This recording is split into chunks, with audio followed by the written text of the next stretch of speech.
Thank you very much for these kind introductions. It's a pleasure to be able to help to celebrate the Silver Jubilee of the Department of Optoelectronics. About a little more than 50 years ago, in 1964, there appeared in a very obscure journal, which actually went out of business within the year, an article on a very obscure topic by a physicist who, although he was well known within his own specialist field, was certainly not a popular name, well known to the general public. For the first 5 years of its existence, that paper was basically ignored. It's not even cited, I think, once in the first 5 years. 50 years later, that paper has spurred a multi-billion-dollar industry, and the theorem which is proved in that is probably the only theorem in the world which has a street named after it. I'm talking about Bell's theorem and the developments in quantum information which flowed from it. So I'm going to first give you some elementary considerations on classical electromagnetic radiation and photons, which I'm sure you're all very familiar with. I'm going to then go on to Bell's theorem itself, and then discuss the related notion of entanglement, which has played such a major role in the development of quantum information. I'll then briefly mention some applications, and if time allows, I will talk about an area of the subject which I've been myself particularly interested in, which is so-called superconducting qubits, where there have been some spectacular recent advances. Can I have the next slide, please?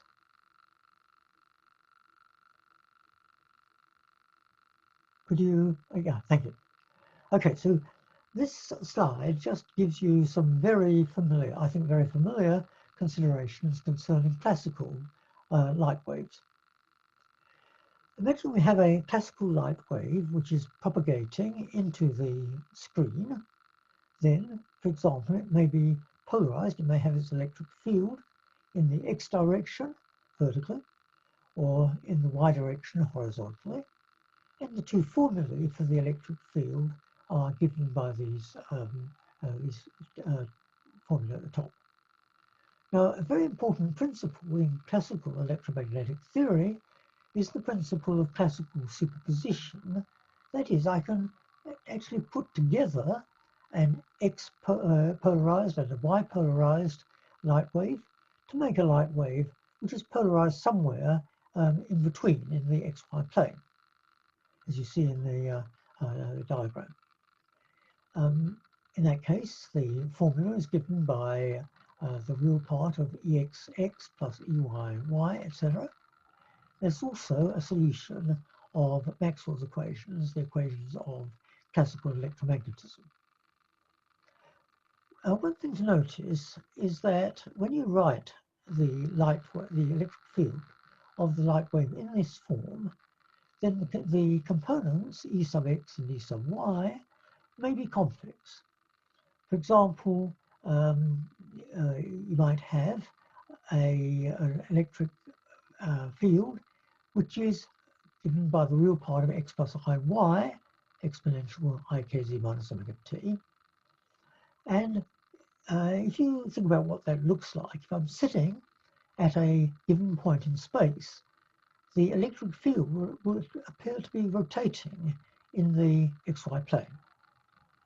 Now you might think intuitively that such an electromagnetic wave, such a light wave, might carry a finite angular momentum, and that is indeed the case. And there's some very nice experiments which go back now more than a century, which demonstrate that indeed a classical light wave does carry a finite angular momentum. Now we're going to be very interested in this talk in what happens when that light wave falls on a so-called birefringent crystal. Truly speaking, a birefringent crystal is a crystal which, if it is approached by say a light wave with electric field vertically in the x direction, then that light wave will be totally transmitted. On the other hand, a light wave polarized in the y direction will be either absorbed or sometimes reflected. Doesn't really matter which, but it won't get through anyway. Now, what happens in that case? Well, the transmitted amplitude of the electric field is just the x component, which is the total electric field times cosine of theta, theta being the angle with the x-axis. Now, you remember that the energy of a light wave is proportional to the square of the electric field. That's proportional to Ex squared, which is E squared times cosine squared of theta. On the other hand, the initial energy is proportional to simply to E squared. Therefore, the fraction of energy which is going to be transmitted is the cosine squared of theta, the angle made with the transmission axis.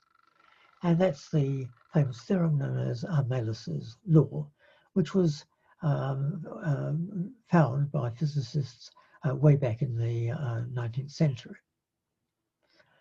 So that's the situation regarding classical light wave, and I trust most of those considerations are familiar to you. Can I have the next slide, please? Thank you. Now, how do we transcribe these results into quantum mechanics?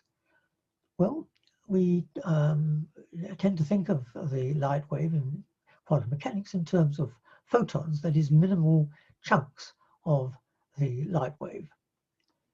And it turns out that those photons are associated with a quantum mechanical amplitude, which is very, very closely resembles the classical field amplitude E. It has many of the same properties. In particular, if there are two different solutions corresponding to psi1, psi2, where, for example, psi1 might be vertically polarized photon, psi2 is a horizontally polarized photon, then you can make a linear combination of those, and that is still a perfectly good photon, provided I just get the normalization correctly. In fact, if indeed psi1 is polarized along the x-axis, psi2 is polarized along the y-axis, then I can make up a photon which is has a quantum mechanical amplitude. It's cosine theta times x plus sine theta times y, and that then will describe a single photon with a linear polarization at an angle theta in the xy plane. Again, in the quantum mechanical case, just as in the classical one, my amplitudes can be complex. I can make up, for example, an amplitude which is proportional to x plus or minus iy, and that then corresponds to a photon with right or left circular polarization. And again, you might guess that just as in the classical case, these circularly polarized photons might carry angular momentum, and indeed they do.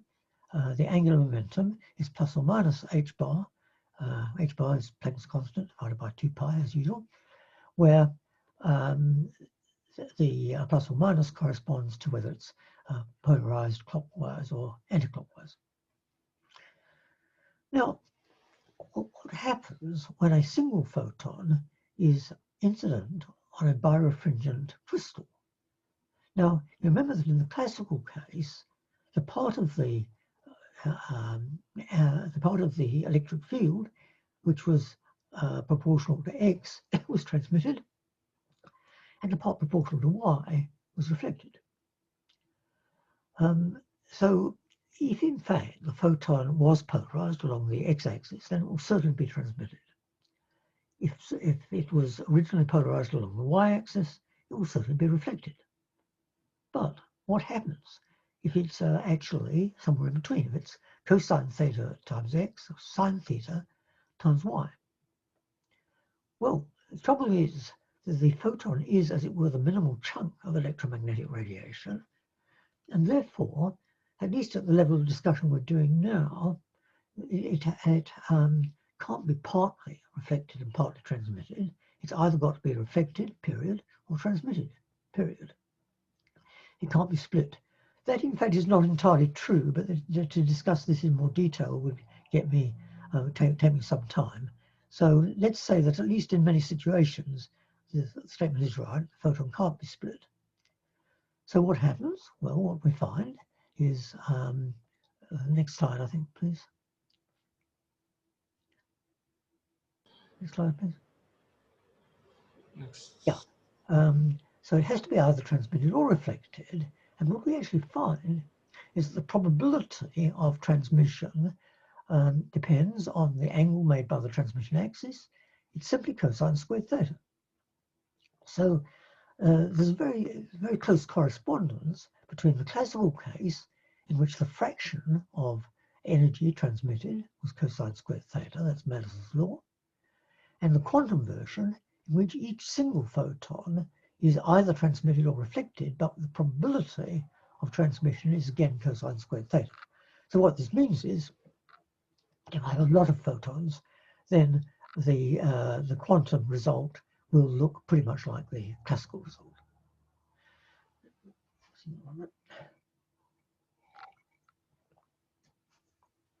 Now, let's just ask the question, can we actually fix up a classical probabilistic theory to explain this behavior? And the answer is, in fact, yes, we can.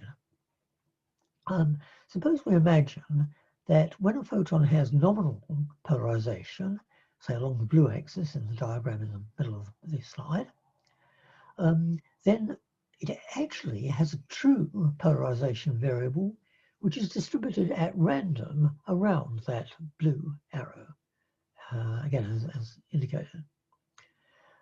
And then what happens when we come to a polarizer? Well, we might suppose that if the, as a matter of fact, the, yeah, it's fine. If the black arrow, the true polarization, is closer to the transmission axis, it'll be transmitted. And if it's closer to the horizontal axis, it'll be reflected. And then you have to add the prescription that if the photon is transmitted, then the distribution of the hidden variables is adjusted. But it turns out that this very simple model, with a simple choice of the form of the random distribution, it can actually reproduce the quantum version of Madison's law. So in fact, at the single photon level, we need not necessarily think in quantum mechanical terms. We could imagine that there is an underlying classical reality associated with it. Okay, next, please. Yeah, but now when we come to consider two photon states, which might result, for example, from the cascade decay of an atom. The atom starts in the top level in the diagram. It then drops down to the intermediate level, emitting a photon number 1 off to the left, as indicated. And then from the intermediate state, it drops back to the final state, the ground state, in the process of emitting a photon number 2 in the positive z direction. The photons don't actually have to be emitted back to back, but it's useful to concentrate on those which are. Now we can ask the question, what is the polarization state of the photons? At this point, we need to know just a little about the atomic states which are involved in the emission. So suppose that the initial state has angular momentum 0. Don't worry about the plus sign there, I'll explain that later. No. form. It has angular momentum 0. Suppose that the intermediate state has angular momentum 1, and the final state again has angular momentum 0. So what that means is that each of the two photons must carry away the appropriate angular momentum, whose magnitude is 1, necessary to compensate for the change in angular momentum of the atom. Now you remember that the states, the circularly polarized states, x plus I, y, correspond to photon angular momenta, x plus or minus h bar. Now, very important consideration now. The general principle of quantum mechanics, if a process can happen either of two ways, and we don't and can't know which way, then we are not allowed to add probabilities. We must add probability amplitudes. Remember, that's in some sense the most basic feature of quantum mechanics. Now, in this case, we know that the total angular momentum of the two photons is 0, because the atom changes from the initial to the final state, but the change in angular momentum is 0. So the total angular momentum of the photons must be 0. However, we don't know whether it was photon 1 which carried off plus h bar and 2 minus h bar, in which case the intermediate atomic state has angular momentum minus 1, or vice versa, corresponding to the intermediate state having m equals plus 1. And therefore, as I say, we must write the total wave function, total probability amplitude for the two photons, as a combination of the amplitudes for these two different processes. In other words, the wave function is given by the expression near the bottom of the slide. The first term corresponds to photon 1 carrying off angular momentum plus 1, and photon 2 carrying off angular momentum minus 1. And then you have the second term, in which the roles are reversed. In the second term, it's the photon number 1, which carries away minus 1, and photon number 2, which carries away plus 1. But crucially, there's some phase factor which relates these two amplitudes. And this is where the plus sign in the diagram at the top comes in.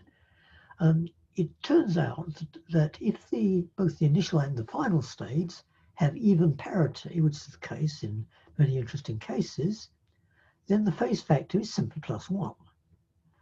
In other words, I can just say that the total amplitude is x plus iy1 times x minus iy2 plus x minus iy1 times x plus iy2. And then a trivial bit of algebra tells you can just rewrite that in the form of x1, x2 plus y1, y2, apart from normalization.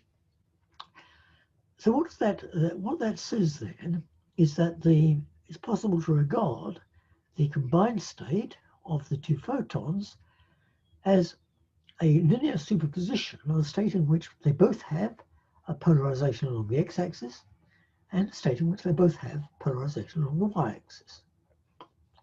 At first sight, that doesn't look particularly interesting, but we'll see, in fact, it's very interesting. Next slide, please. So just recapitulating, that's the possible correct form of the wave function for the two photons. So what this means is that if we measure photon 1 to have polarization X, then automatically we will find that photon 2 also has polarization X, say vertically. Whereas if we find that photon 1 has horizontal polarization, then so does photon 2. However, there's something peculiar about this, because the state is actually rotationally invariant in the xy plane. So that means, and you can actually check this by doing a little bit of algebra, if we now use new axes, say x prime 1 and x prime and y prime in the xy plane, then the wave function has again the same form in terms of the x primes and y primes. In other words, if one is measured to have polarization x prime, then so does 2. If one is measured to have polarization y prime, so does 2. Now it's very important to realize that that is not true for what we call a mixture of those two states, x1, x2, and y1, y2. In other words, if it were the case that each pair of photons emitted by the atoms was either had both photons polarized in the x direction or had both of them polarized in the y direction, then it would not have this invariance property and transform in this very simple way. In other words, things will now look different when you have a different choice of axes. However, because we don't have a mixture, we have a quantum superposition of those two amplitudes, and you get this funny invariance property. Now, let's, for no good reason for the moment, let's ask ourselves the question, what if photon number 1 is incident on a polarizer with a transmission axis A, and photon number 2 on one of the differently oriented transformation axis B? Well, we just noticed that the choice of axes for our two photon wave function is arbitrary. So let's choose x to be along the A axis. In that case, the probability, the amplitude for the two photon state to have both polarizations along the x-axis is 1 over root 2. That means the probability, which is the amplitude squared, is a half.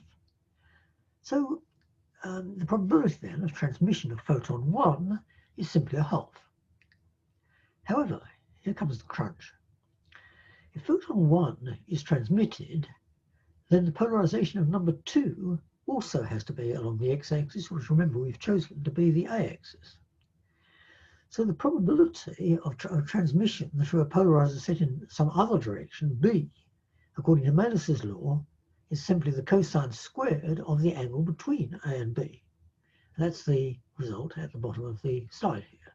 The probability that both are transmitted is a half, that's for the photon number 1, and then cos squared theta a to b for photon 2, so a half cos squared theta a b. Next, please. Just recapping, the probability that both photons are detected, we just saw, was a half cosine squared theta AB. I can just repeat the algebra for the probability that neither, sorry, so there's a typo in this slide. Deleted should be detected, or every time you see deleted, it should be detected. So the probability that both photons are detected is a half cosine squared theta AB. By the same argument, which you can go through in your own time if you want to, the probability that neither is detected is again a half cos squared theta AB, and the probability that either one is detected and 2 not, or vice versa, is a half sine squared theta AB. And those are the predictions of standard quantum mechanics. And incidentally, just a side note,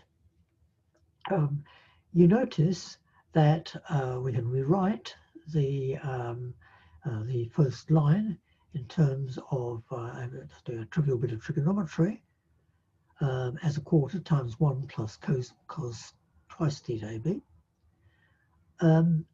By contrast, if we had an isotropic mixture, that is, if all the photons were either all the photon pairs had similar identical polarizations, but that polarization could be in any direction in the plane, then you find you get a crucial factor of a half different from what you did for the true quantum case.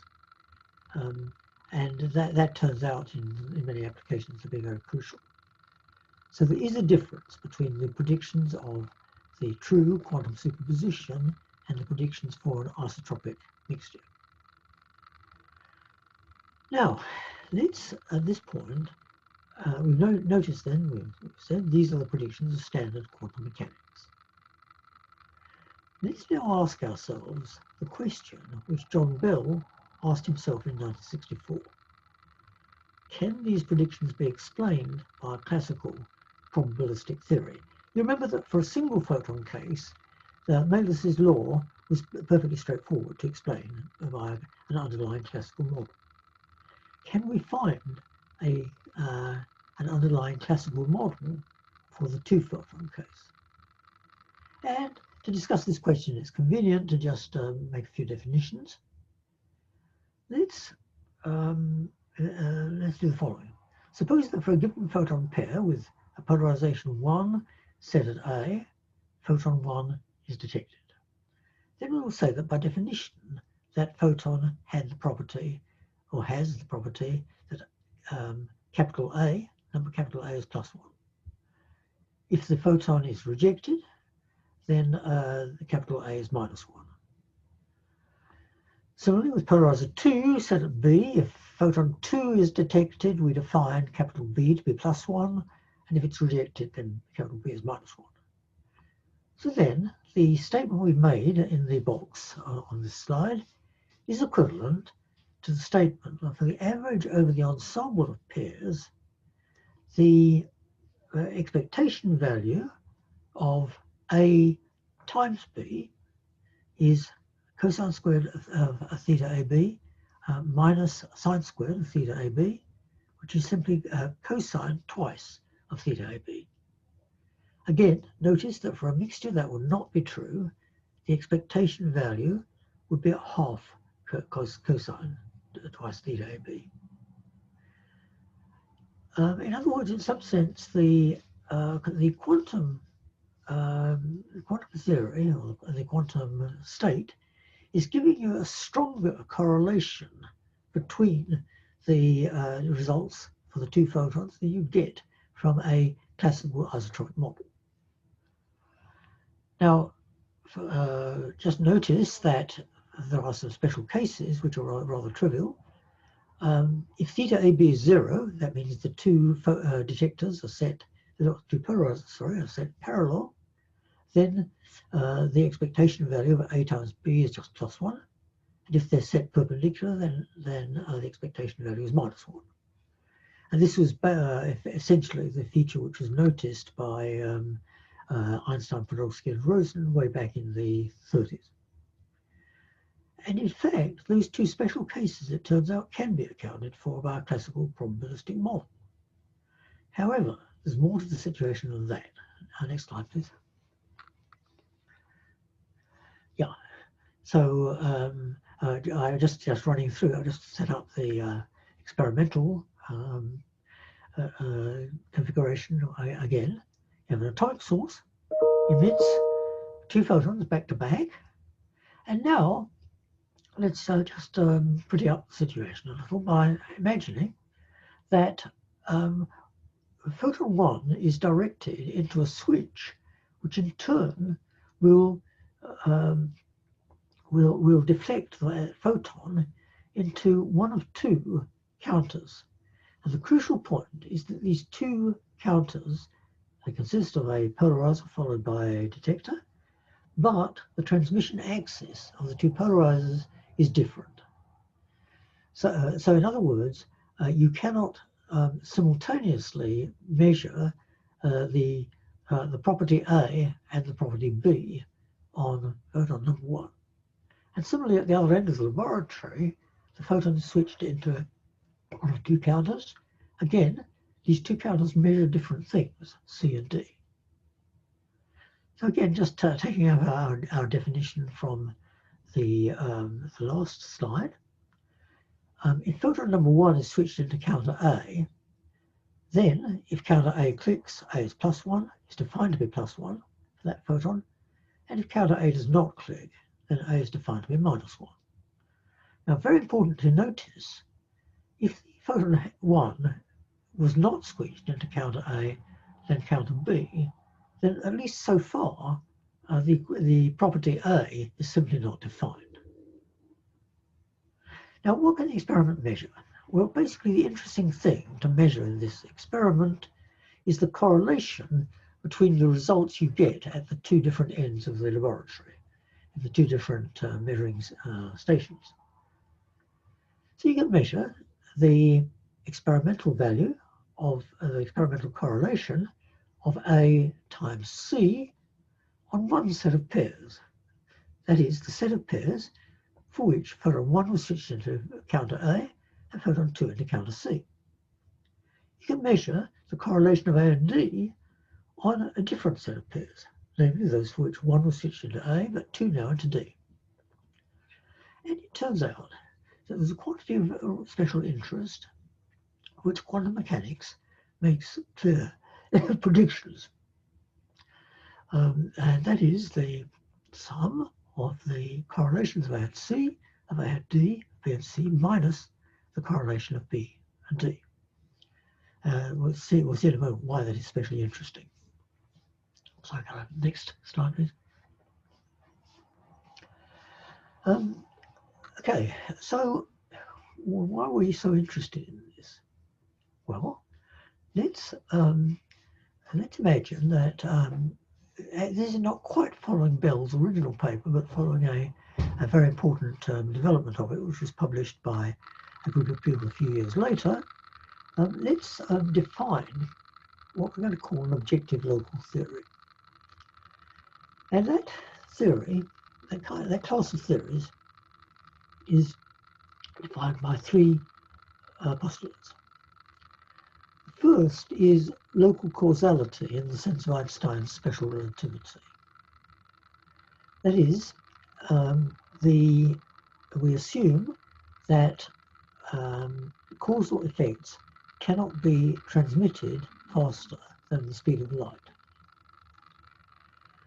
The second postulate is the normal arrow of time, that is, the past and present can affect the future but not vice versa. And the third postulate is perhaps a little more tricky. You can actually express it in two different forms. One is microscopic realism, that is the idea that each photon carries with it a property, a value of A, independently of whether or not A was actually measured on it, and similar with B, C, D, and so on. Or, alternatively, you can, if you don't like that, and some people don't, then you can replace that by the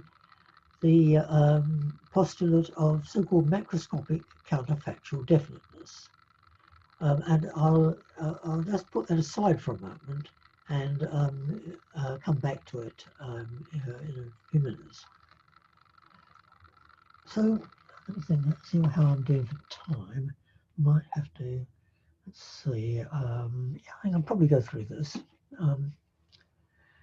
So, given this, these postulates, one can then prove a very general result in this kind of situation concerning objective local theories. And this was essentially what Bell did in his original paper. It was done more explicitly by this slightly later paper.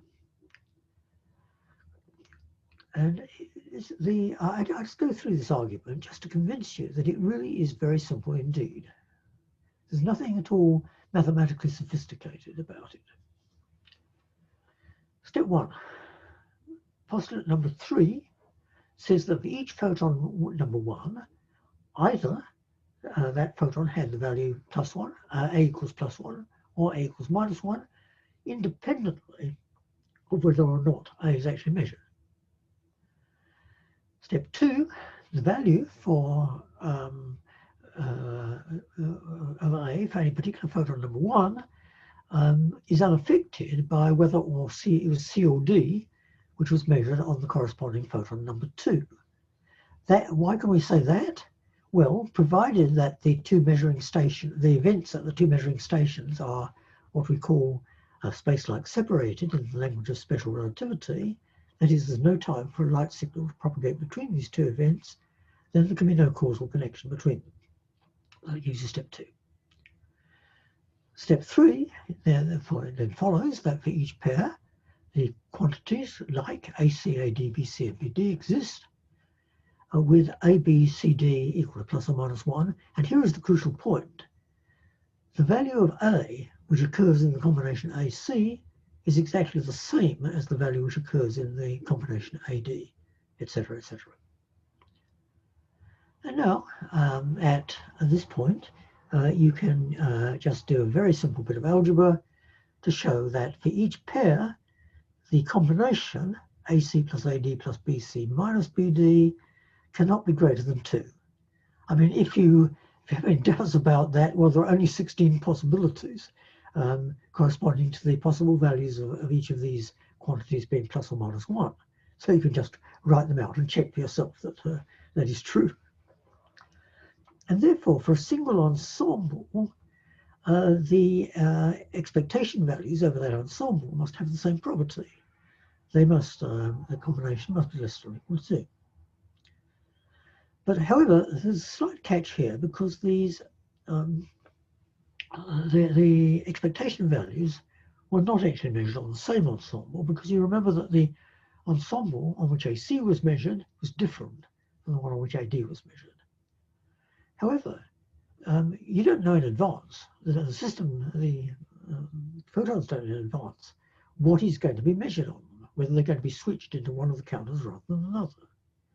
And therefore, by postulate number 2, you can say that the statistical properties of the photons were fixed essentially when they left the source, and not by what I chose to do with them after that. And therefore, the experimental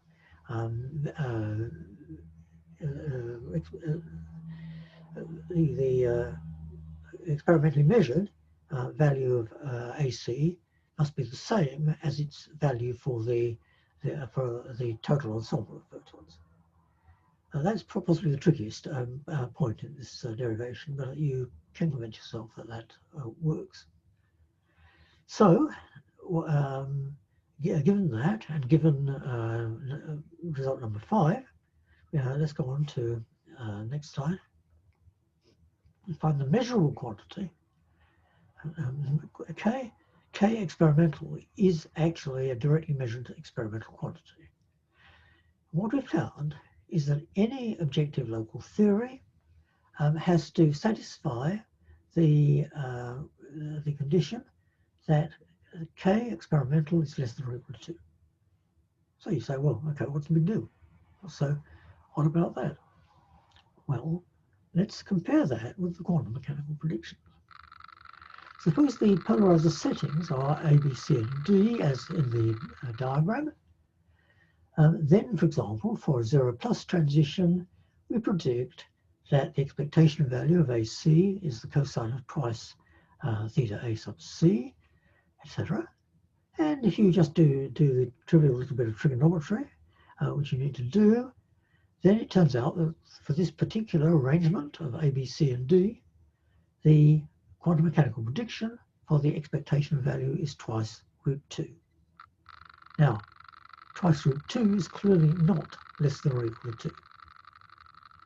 And therefore, the crunch and very, very amazing prediction is that the experimental predictions of quantum mechanics are incompatible with those of any theory embodying these 3 principles: local causality, error of time, and, well, either microscopic realism or macroscopic counterfactual definiteness. Now, and this is basically the result that Bell proved in this famous paper, 1964. Well, what are we going to throw away? Well, many popular, I should say incidentally that over the last 50 years since Bell's original work, people have gradually come to realize what an extraordinary and amazing prediction this is. And moreover, I should say, by now, lots and lots of experiments have been done which actually find within the error bars the quantum mechanical result and sometimes violate the predictions of objective local theories by something like 100 standard deviations. So it seems absolutely no doubt that nature does not like objective local theories. So what are we going to throw away? Which of these 3 postulates? Well, popular writers on this subject, and there are many by now, prefer to throw away, often prefer to throw away local causality and tell you that what these results are telling you is that nature is intrinsically non-locally intact. If you really mean we're going to throw away local causality in the sense of special relativity, then I think most physicists would rather shudder at this possibility, because after all, special relativity is probably the best verified theory in the whole of physics, and local causality does lie right at its base. So one really not do anything with that. Shall we throw away the arrow of time? In other words, shall we question the idea that properties of ensembles are a function of their preparation and not a function of what we choose to measure on them later?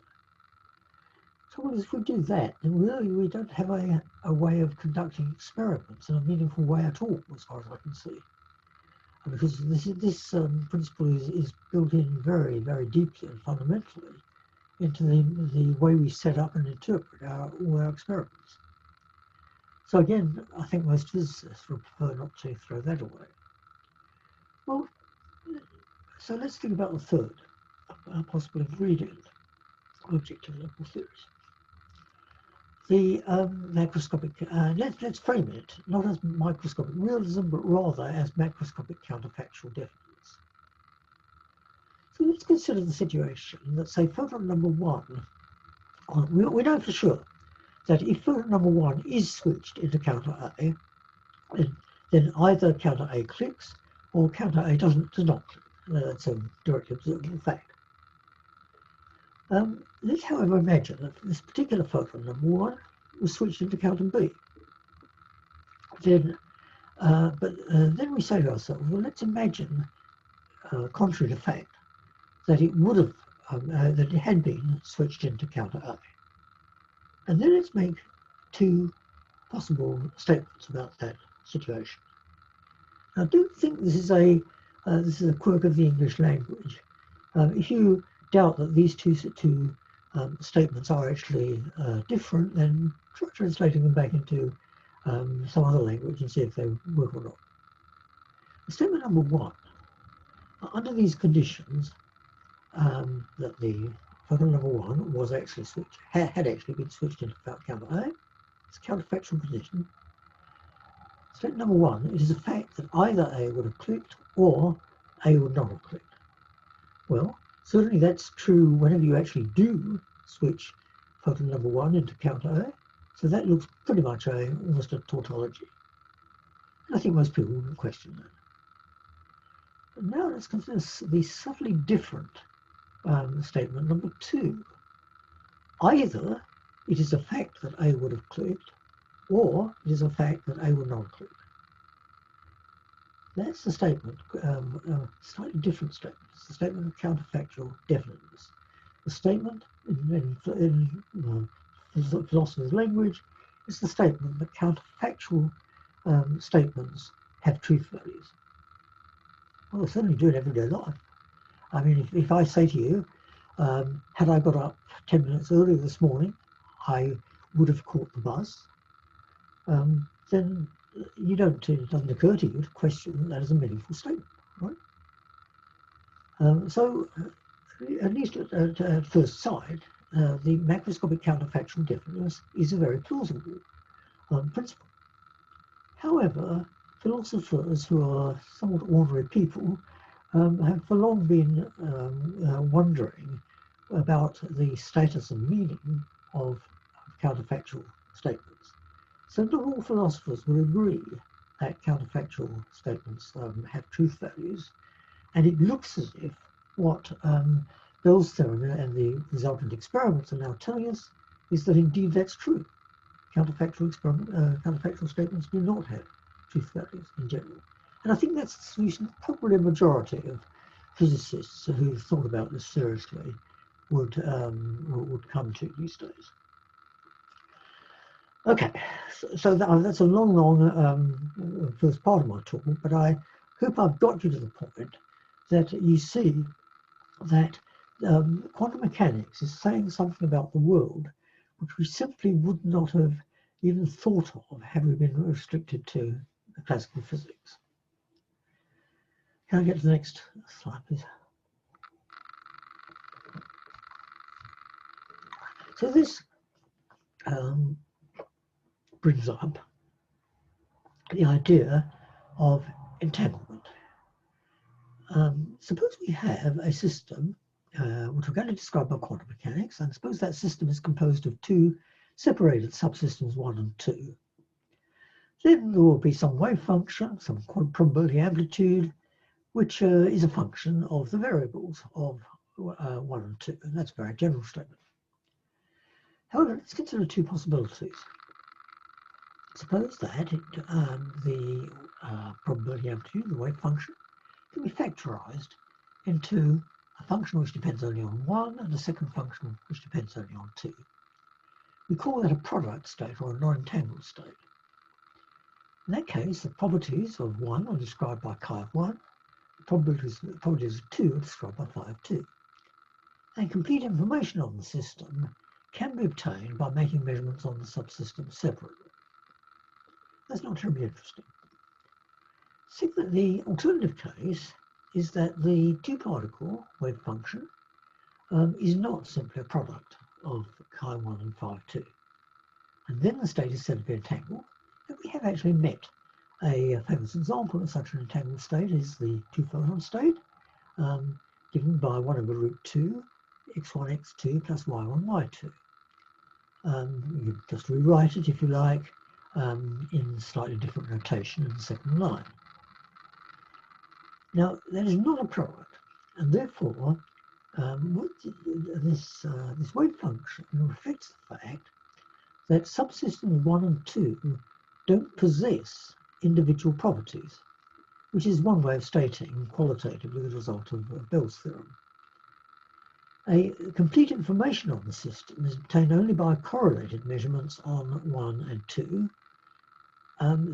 So the information storage in this situation is certainly non-local. And whether you can say that nature is non-local or not is perhaps a matter of taste, but the way in which the accessible information is stored is certainly non-local. You have to do correlated measurements on 1 and 2 to get it out. Next slide, please.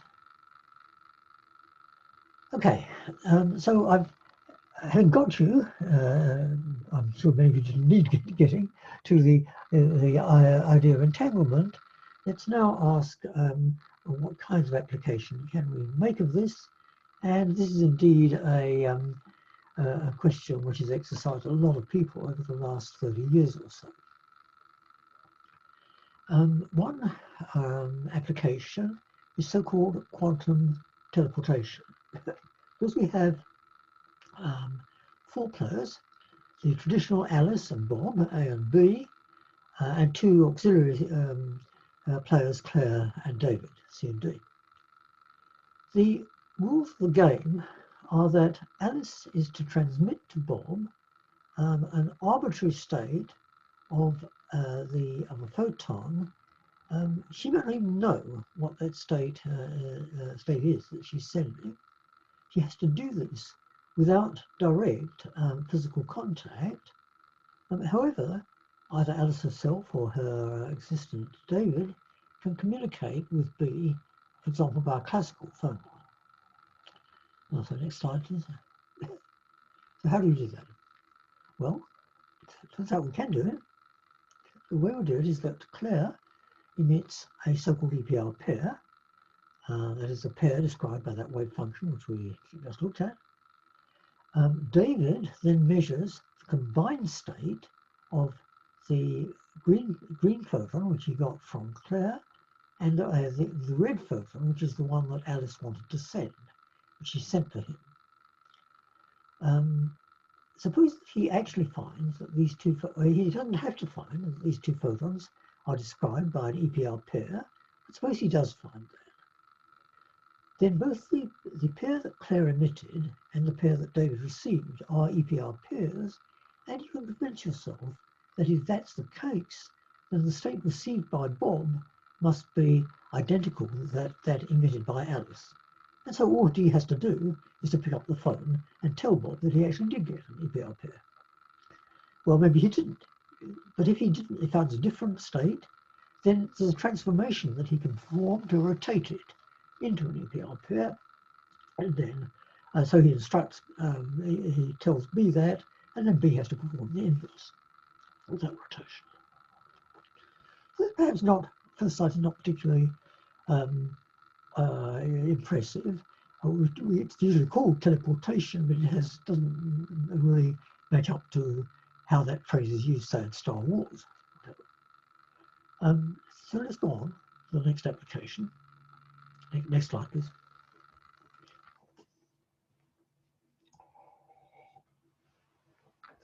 At the heart of classical cryptography lies the so-called key distribution problem. We want Alice to be able to communicate the so-called key for the code they're going to use to Bob. The key will be a string of ones and zeros.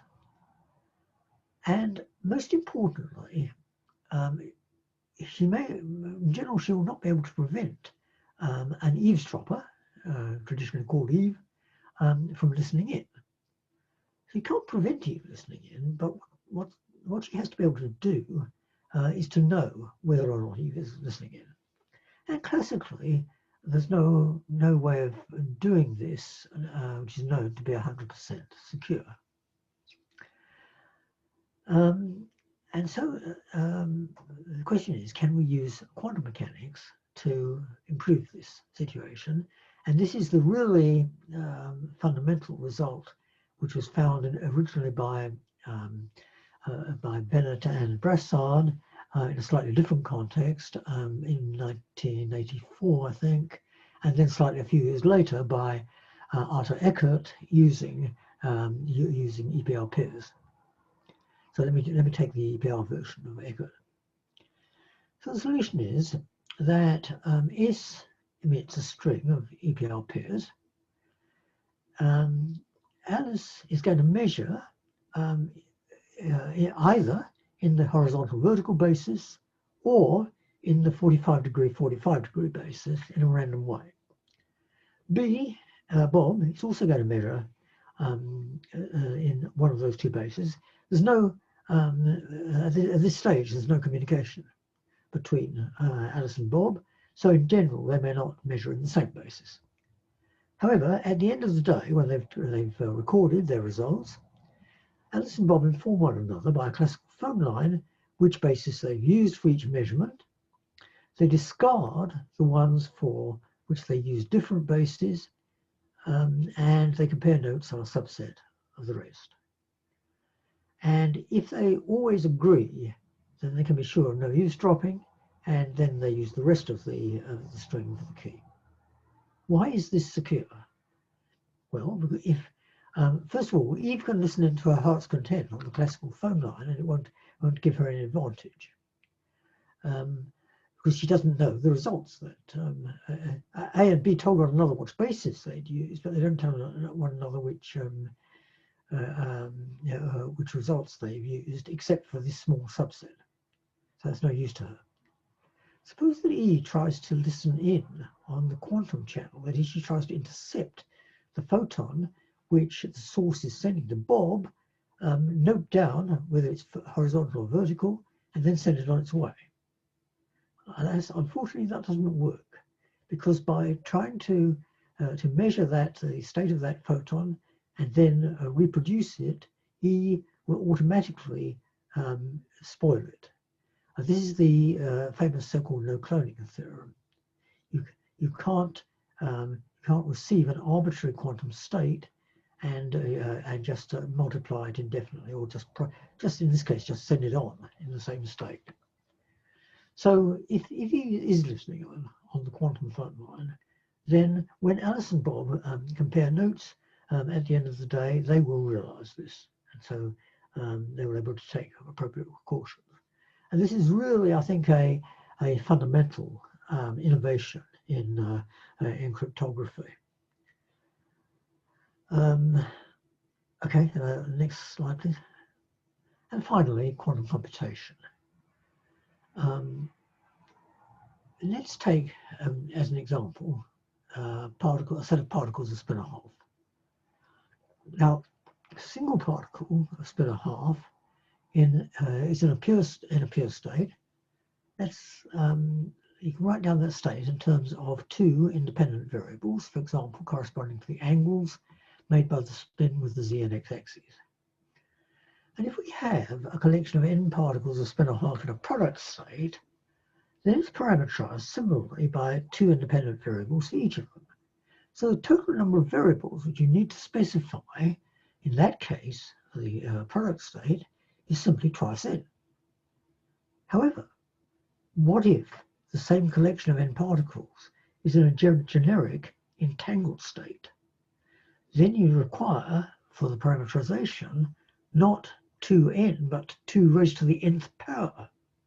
Let's just look at that for the case n equals 3.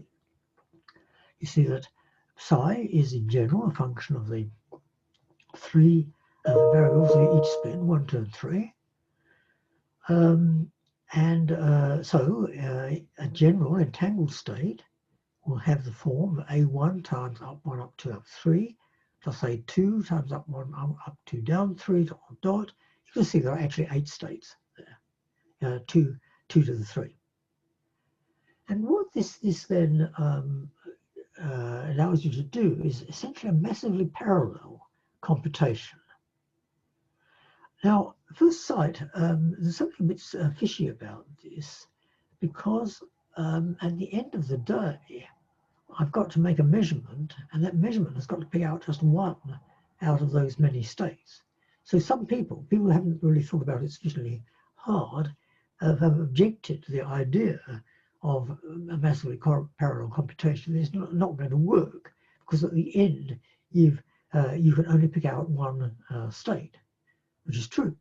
However, the trick, which was actually found by Deutsch a few years earlier than Shaw's work, is that you actually set up a scheme so that your computation it goes in this massively parallel way, but at the end of the day, depending on the answer to your question, it'll simply pick out a single state, and that's the one you measure. And the most famous application of this was made by Shaw in 1994. It says that the factorization of an n-digit binary, an n-digit number takes a time which for a classical computer is exponential in n, but for a quantum computer is power law in n. And that is a very crucial, practically, in principle, very important result, because it is this difficulty of factorizing large numbers that is at the heart of many schemes of classical cryptography. Let's see how I go. 16. Yeah. Okay. Next slide, please. Yeah. Okay. So I think I'll try to finish in a minute or two, but let me just describe the simplest design for a quantum computer. What you have to do is to couple together in two-state systems. Nowadays, the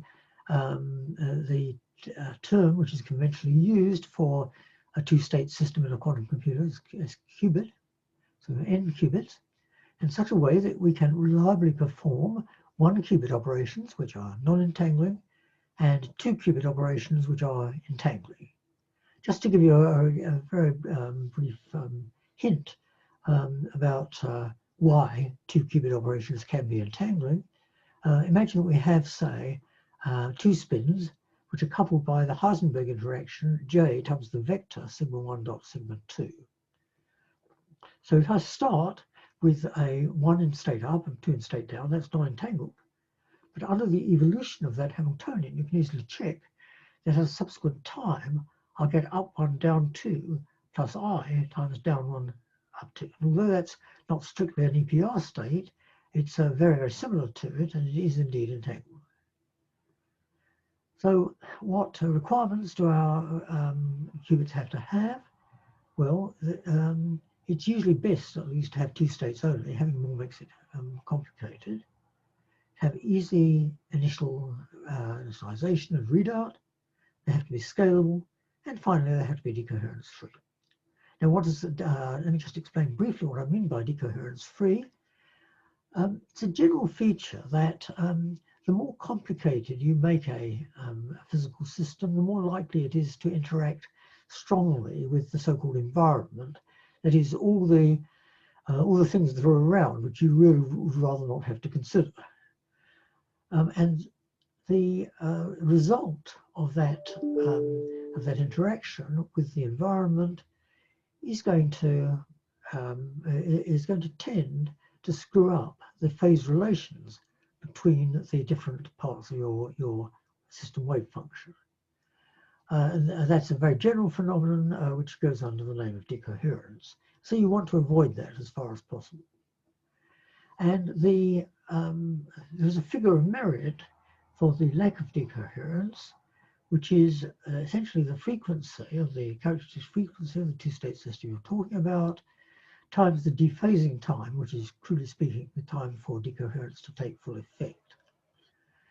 And the current, unless things have changed very drastically in the last few months, I haven't checked, but most current designs, at least for a quantum computer, do require that figure of merit, Q sub phi, to be greater than of order 10 to the 4. And it's long been known that there are some microscopic systems like nuclei used in nuclear magnetic resonance, which do fulfill that condition rather straightforwardly. What has become far more surprising in the last few years, the last 20 years, say, is that there are actually macroscopic systems like Josephson systems based on the Josephson effect. These are actually bits of metal which you can actually see with the naked eye lying on the lab bench, or at least see under appropriate circumstances. And these can actually get to this kind of figure of merit. And so much of the development on quantum computing over the last few years has been based on these so-called superconducting qubits. And if I had time, that's another story in itself, a very nice story. One or two of you might have noticed there's a paper from Google about 18 months ago now, where they claimed to have actually built a sort of mini quantum computer which involved something I think like 70 different superconducting qubits. So this is really a going concern. People are beginning to take it really seriously, and that's proved more than anything else by the fact that there are now probably at least a dozen major commercial organizations like Google, like Huawei, and a whole lot of others, both in the US, in China, and Europe, which are actually putting literally billions of dollars into development of this kind of quantum computing scheme. So I could go on, but I think since I've run way over my assigned time, I'd better stop at this point and just draw attention to the fact that this what seemed originally to be a sort of totally abstract abstract statement about the most obscure features of quantum mechanics of no possible practical interest. Now that's become a multi-billion-dollar business. I really think that's pretty remarkable.